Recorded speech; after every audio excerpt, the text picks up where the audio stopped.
Welcome to Andhraprabha. నేను నాగేశ్వరి.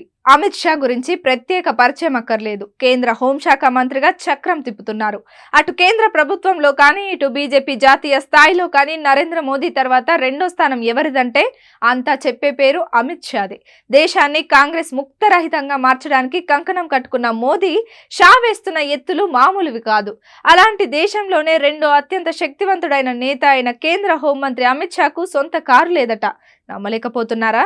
ఇది నిజంగా నిజం. స్వయంగా ఈ విషయాన్ని ఆయనే తన ఎన్నికల అఫిడవిట్ లో వెల్లడించారు. గుజరాత్ లోని గాంధీనగర్ స్థానానికి అమిత్ షా ఎంపీగా పోటీ చేస్తున్నారు. 2019 ఎన్నికల్లో అమిత్ షా గాంధీనగర్ నుంచే తొలిసారి ఎంపీగా ఎన్నికయ్యారు. ఇప్పుడు మరోసారి అదే స్థానం నుంచి బరిలోకి దిగుతున్నారు. ఆయన పైన కాంగ్రెస్ పార్టీ తరపున మహిళా విభాగం మాజీ అధ్యక్షురాలు సోనాల్ పటేల్ పోటీ చేస్తున్నారు.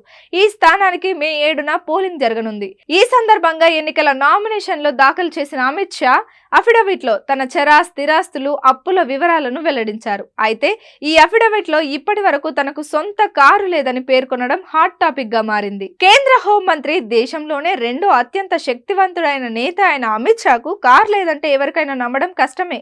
అయితే ఆయన తనకు కారు లేదని ఎన్నికల అఫిడవిట్ లో పేర్కొన్నారు. కాగా తనకు మొత్తం 36 కోట్ల స్థిర చరాస్తులు ఉన్నట్లు అమిత్ షా తెలిపారు. ఇందులో 20 కోట్ల చరాస్తులు ఉండగా 16 కోట్ల స్థిరాస్తులు ఉన్నాయి. అలాగే అమిత్ షా తన సతీమణికి 31 కోట్ల విలువైన ఆస్తులు ఉన్నాయని అమిత్ షా అఫిడవిట్ లో వెల్లడించారు.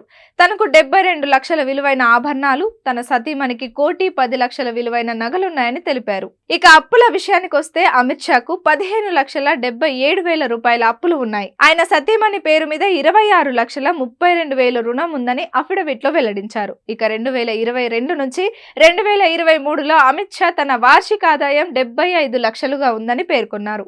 తన సతీమణి వార్షిక ఆదాయం 39 లక్షలుగా ఉందన్నారు. ఎన్నికల అఫిడవిట్ లో తాను వ్యక్తిరీత్యా రైతునని, సామాజిక కార్యకర్తనని అమిత్ షా వెల్లడించడం హాట్ టాపిక్ గా మారింది. కాగా ఆయనపై 3 క్రిమినల్ కేసులు ఉన్నాయి.